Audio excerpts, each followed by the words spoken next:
2-0 करके संजू सैमसन ने अपने करियर के ऊपर बहुत बड़ा क्वेश्चन मार्क लगा दिया। जी मैं T20 की बात कर रहा हूं। अभी हाल ही आपने देखा कि दोनों इनिंग्स में 0 पे आउट हुए श्रीलंका के खिलाफ संजू सैमसन। ये वो संजू सैमसन है जिसके लिए बहुत सपोर्ट है भारत में, बहुत बड़ी फैन फॉलोइंग है। शायद जो प्लेयर रेगुलर पार्ट नहीं है इंडिया की टीम का इस एरा में, उस रेगुलर पार्ट ना होने वाले प्लेयर्स में सबसे बड़ी शायद फैन फॉलोइंग है तो वो संजू सैमसन की है इंडिया में। लेकिन तब भी T20 फॉर्मेट को लेकर अगर हम देखें इनके आंकड़े भी, तो ये जस्टिफाई नहीं कर सके अपने टैलेंट को। इससे पहले कि हम बाकी बात करें, आपके ख्याल में T20 में भारत का सबसे बेस्ट T20 जो है विकेट कीपर बैट्समैन कौन हो सकता है? जितेश शर्मा, इसके अलावा जो ऋषभ पंत, ईशान किशन, केएल राहुल या फिर कोई और खिलाड़ी?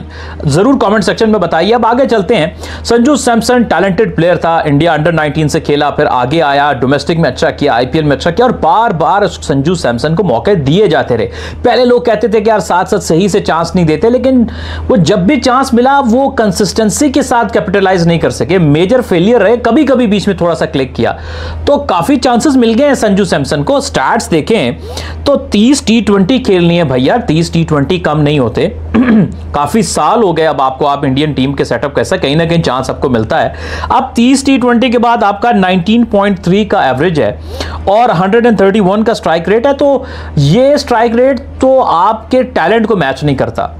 स्ट्राइक रेट कहीं 140 तक होना चाहिए था, जो एक स्ट्रोक प्लेयर या बड़े शॉट्स जिस प्लेयर के पास हम मानते हैं होने चाहिए। और फिर एवरेज कम से कम, चलो ज्यादा नहीं तो 25 या उससे थोड़े ऊपर तो होना चाहिए था ना।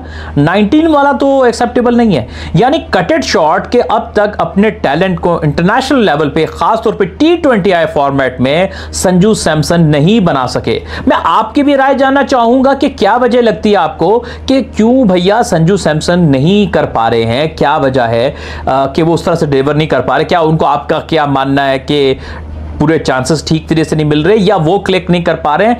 आप भी चूंकि फैंस जो होते हैं या देखने वाले होते हैं उनका दिमाग बहुत बढ़िया होता है, आजकल के दौर में तो वो बहुत आगे हैं, तो आपकी जो ओपिनियन है उससे सभी को बहुत कुछ सीखने का मौका मिलेगा। आप बताइए आपके ख्याल में रियल इशू क्या है संजू सैमसन के साथ, क्यों वो डिलीवर नहीं कर पा रहा? आप देखो वनडे क्रिकेट में आंकड़े ठीक है, 16 मैचेस में 56.7 का एवरेज है, 500 रन है, 19 जो इनका 510 रन है, 99.6 का स्ट्राइक रेट है, वो तो बिल्कुल ठीक ठाक है।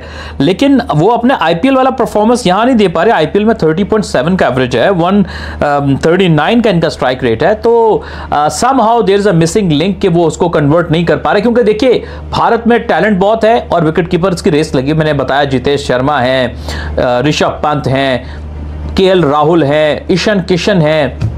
ईशान किशन को थोड़ा डिसिप्लिन और बाकी मामला की वजह से साइडलाइन किया हुआ है, आई डोंट नो उसकी कब वापसी होती है, लेकिन कंपटीशन तो है। हो सकता है 1-2 सालों में और कोई उस और बढ़िया विकेट कीपर बन के सामने आ जाए, तो इतने फिर आप सर्वाइव नहीं कर सकोगे। तो संजू सैमसन को अगर सर्वाइव करना है तो मिलने वाले चांसेस को कैपिटलाइज करना पड़ेगा। भैया ये कोई न्यूजीलैंड थोड़ी है कि जिस मुल्क में पॉपुलेशन ही थोड़ी है उसमें एक limited number of wicket keepers आएंगे।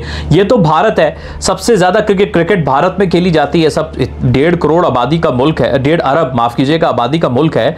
तो उसमें तो कितनी स्टेट्स हैं, कितने विकेट कीपर होंगे, कितने क्वालिटी, अभी तो कितनों को ऊपर हाईलाइट नहीं हुए होंगे।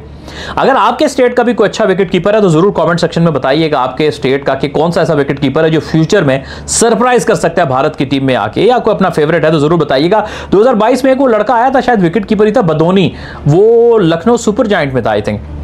उसने भी शुरू के मैचेस में अच्छी करंट दिखाया था, बाद में थोड़ा बैठ गया था, तो वो भी था। और ना जाने कैसे अच्छे टैलेंटेड होंगे। तो भैया संजू सैमसन, टैलेंट आप में है, आपने उसको आईपीएल में दिखाया हुआ है, आप में क्वालिटी है, हम उसमें कोई दो राय नहीं है।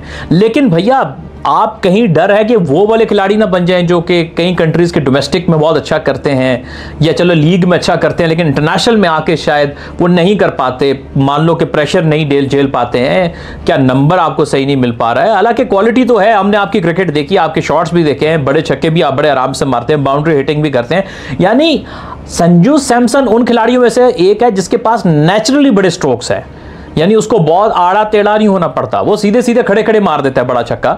लेकिन ये है कि और विकेट कीपर भी है, डबल एडवांटेज है। लेकिन जो वो क्वालिटी प्रोड्यूस कर सकता, अभी तक मेरा मानना है कि इंटरनेशनल लेवल पे वो इसका 50% भी डिलीवर नहीं कर पाया है। सो फैसला तो लेने का वक्त आ गया। मुझे लगता है अब संजू सैमसन के पास वक्त ज्यादा नहीं रह गया, काफी चांसेस मिल गए। जब वो देखेंगे कि 30 T20 हो गए, तब तक ये लड़का अपनी जगह नहीं बना पाया है, मुश्किल हो जाएगी। और ऋषभ पंत आप कह सकते हो कि अभी वापसी हुई है, कभी अच्छा करे कि ना करे, लेकिन उसमें क्वालिटी है पंत में कि वो आके जब खेलता है तो एक तरफ कर देता है। स्टिल वो क्वालिटी सैमसन इंटरनेशनल लेवल पे संजू सैमसन जो है वो नहीं दिखा पाए। सो आपका क्या मानना है, क्या इशू है? कमेंट सेक्शन में जरूर बताइएगा।